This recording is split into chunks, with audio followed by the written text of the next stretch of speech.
You track velocity, burn down, status updates, and none of it tells you if your program is actually succeeding.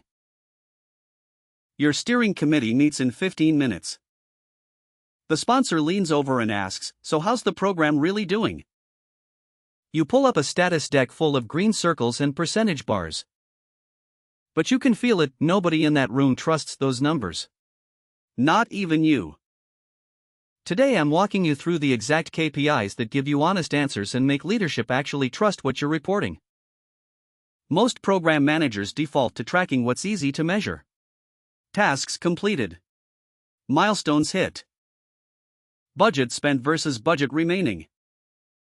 Those feel productive, but they're lagging indicators at best.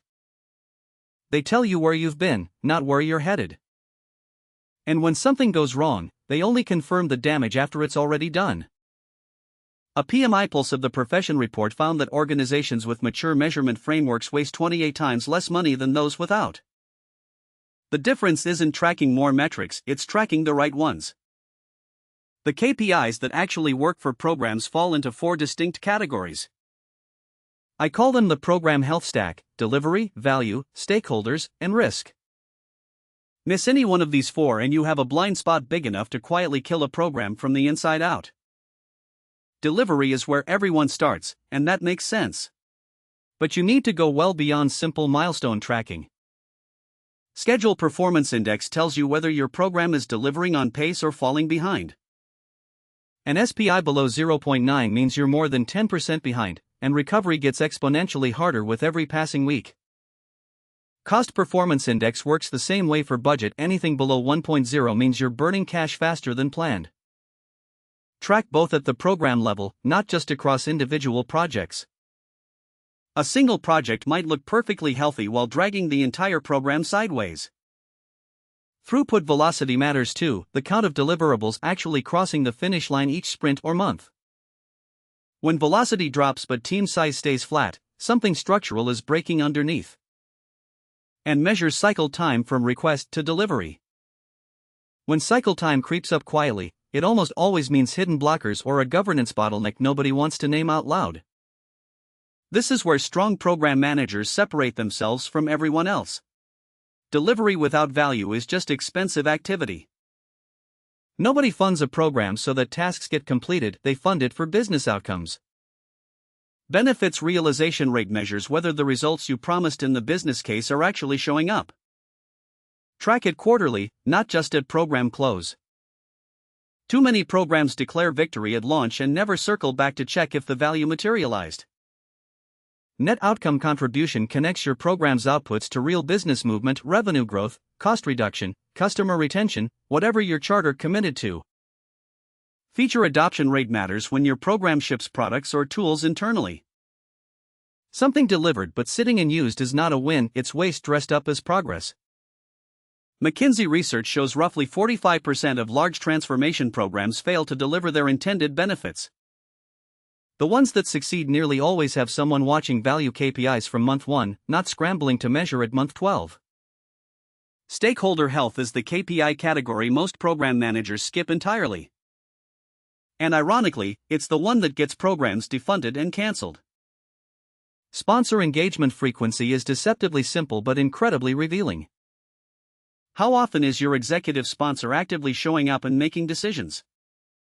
When that frequency drops, your program is losing air cover fast. Decision cycle time tracks how long critical decisions take to actually land. Programs rarely stall because of technical problems. They stall because someone won't make a call for 3 weeks straight. Stakeholder satisfaction, measured through short pulse surveys, not bloated annual reviews, tells you whether confidence is eroding before it snowballs into a full crisis. Track escalation resolution rate as well. Monitor how quickly raised issues get genuinely resolved, not just politely acknowledged. A pattern of slow resolution is a clear early warning that your governance structure is decorative rather than functional. Risk tracking in most programs is a dusty spreadsheet nobody updates until the quarterly review rolls around.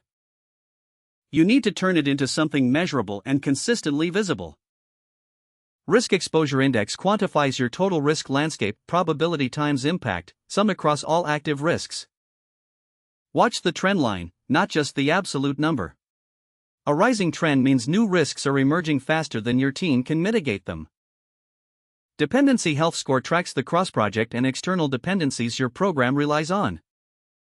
Rate each one green, yellow, or red, then calculate what percentage sit off track. When more than 20% of dependencies are running yellow or red, schedule slippage within the next quarter is virtually guaranteed.